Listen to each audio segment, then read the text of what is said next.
कर्नाटक चुनाव भाजपा के लिए परेशानी का कारण बन गए हैं।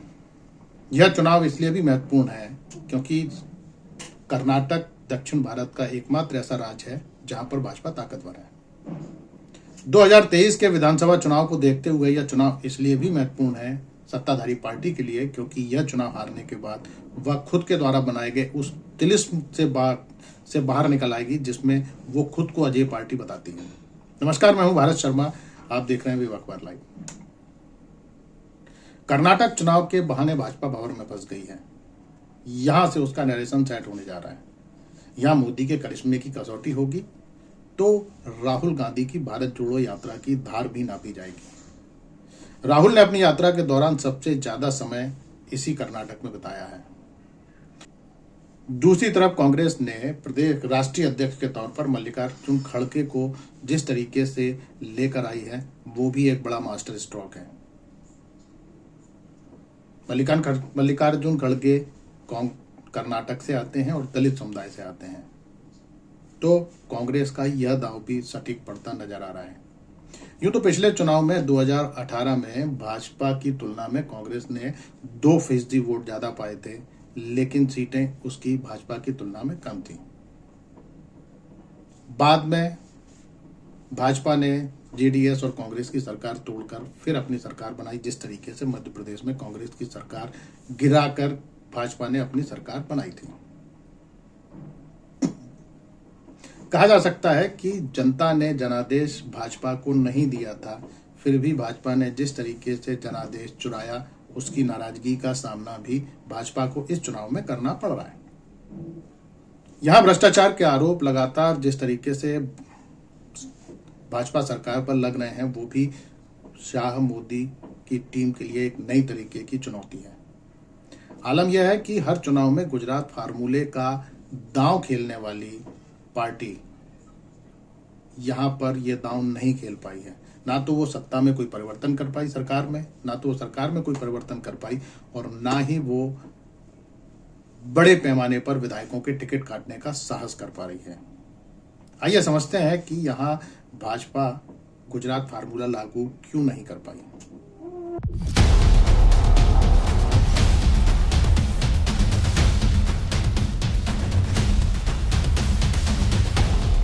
गुजरात के फॉर्मूले से डरी भाजपा।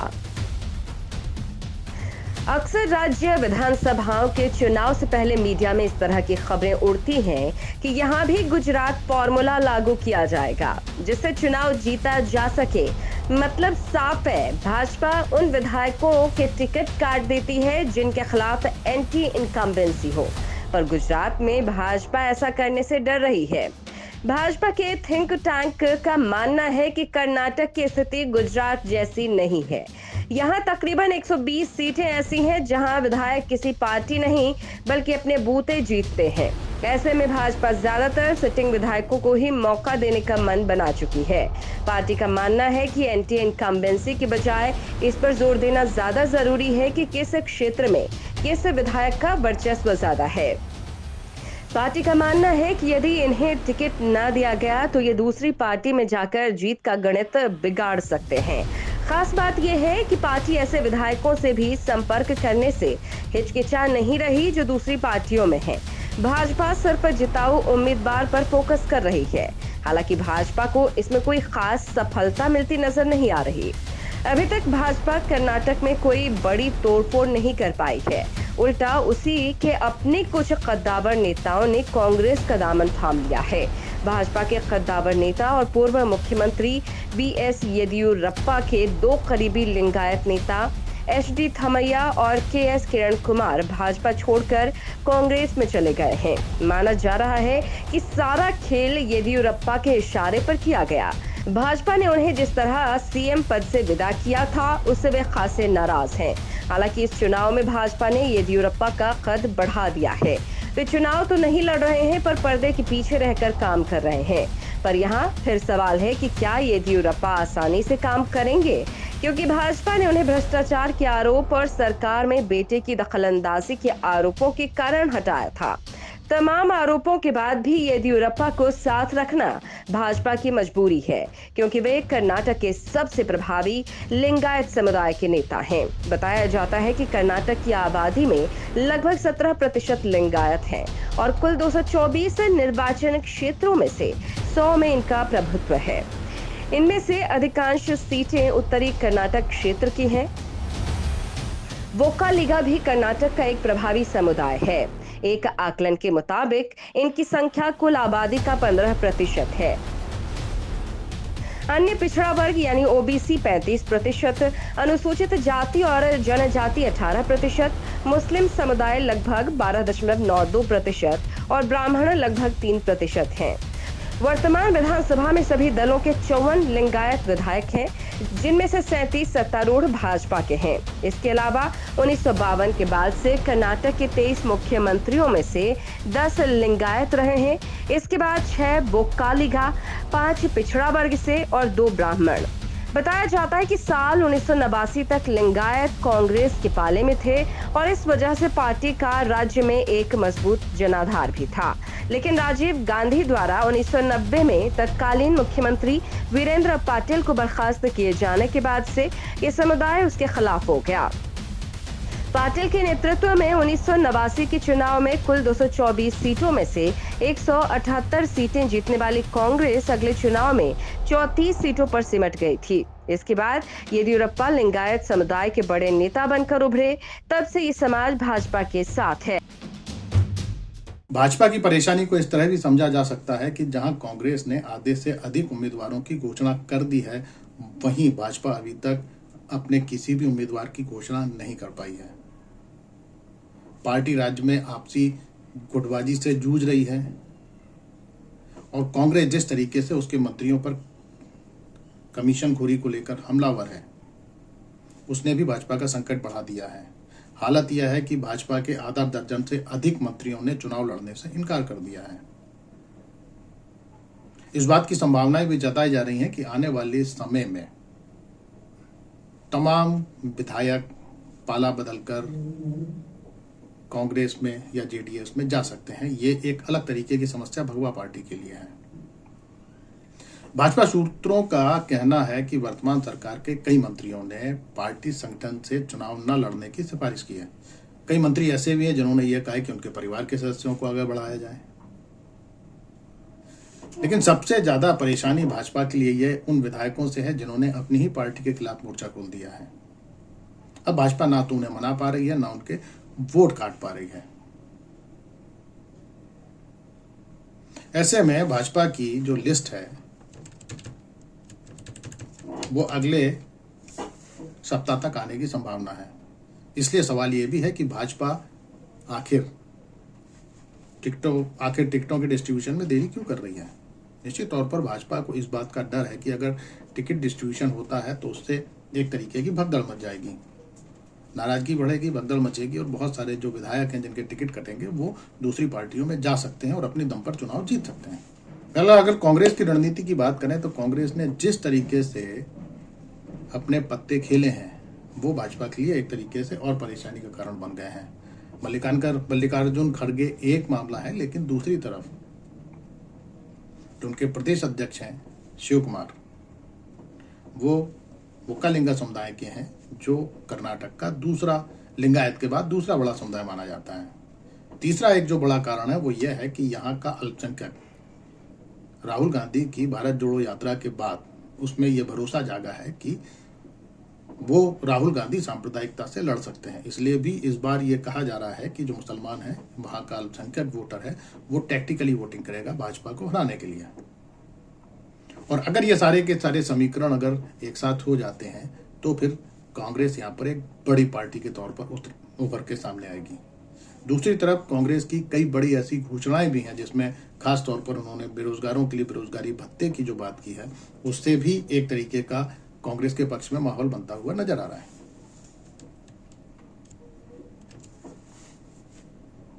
हालत यह है कि चुनाव की घोषणा होने के तत्काल बाद जिस तरीके के एग्जिट पोल की जो रिजल्ट्स जो रिपोर्ट्स आई हैं उसमें भी भाजपा को पिछड़ता हुआ दिखाया जा रहा है। आइए एक बार हम उस सारी रिपोर्ट्स के ऊपर नजर डालते हैं।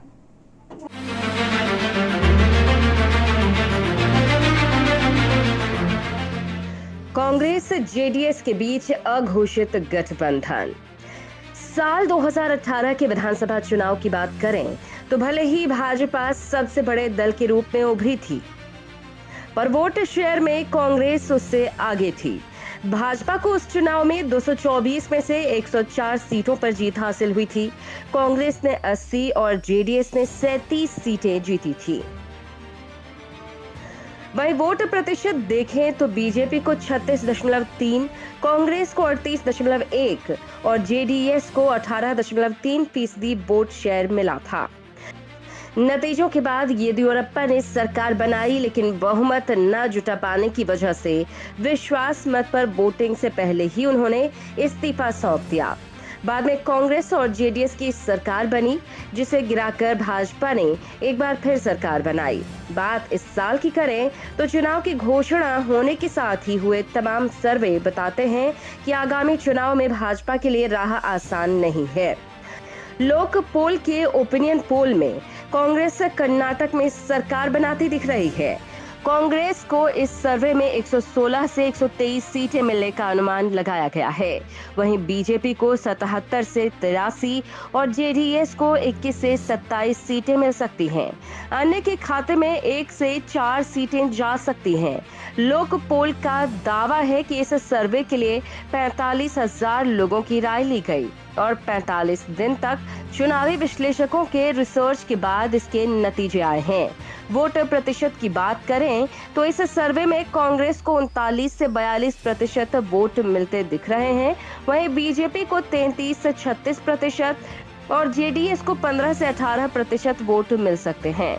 वहीं पॉपुलर पोल्स एजेंसी के ओपिनियन पोल में कर्नाटक में किसी पार्टी को बहुमत नहीं मिलने का अनुमान है।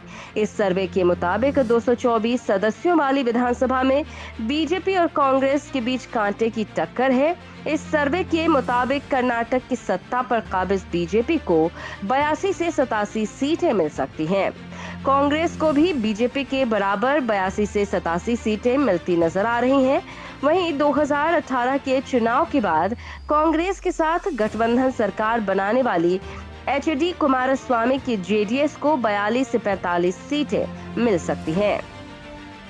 हालांकि इस बात की संभावना तमाम राजनीतिक विशेषज्ञ जता रहे थे कि कांग्रेस और जेडीएस औपचारिक गठबंधन का ऐलान कर देते हैं तो भाजपा का सफाया तय है। हालांकि दोनों दलों की तरफ से उस वक्त तो इस बात से इनकार कर दिया गया था, पर अब खबर है कि दोनों दलों के बीच अघोषित समझौता हो गया है। खबर है कि कर्नाटक में सत्ता विरोधी रुझान को देखते हुए कांग्रेस ने खास तवज्जो वाली 159 सीटों की पहचान की है। इनमें ऐसी सीटें भी हैं जहां जीत हार का अंतर बहुत कम था या फिर 50% से ऊपर कोई उम्मीदवार वोट हासिल नहीं कर पाया था। इन पर वो पूरा जोर लगाकर पिछली हार के नतीजों को उलटने और भाजपा को मात देने की तैयारी कर रही है। पार्टी की रणनीति ये है कि इन सीटों पर वोटों का बंटवारा न हो पाए।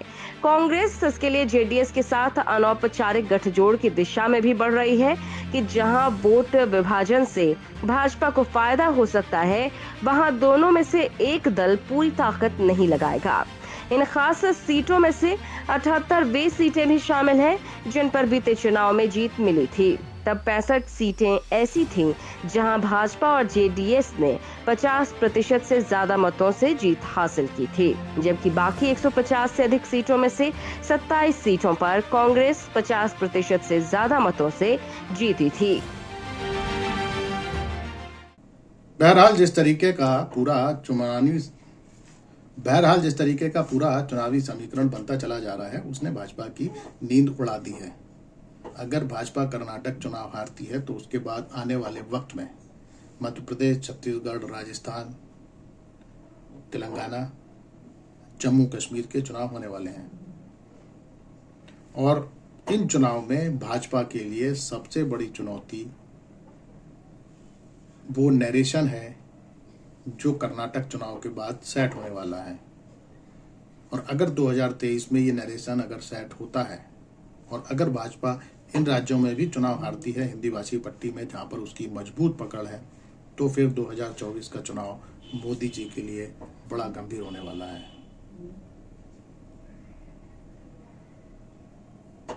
धन्यवाद। शुभ रात्रि।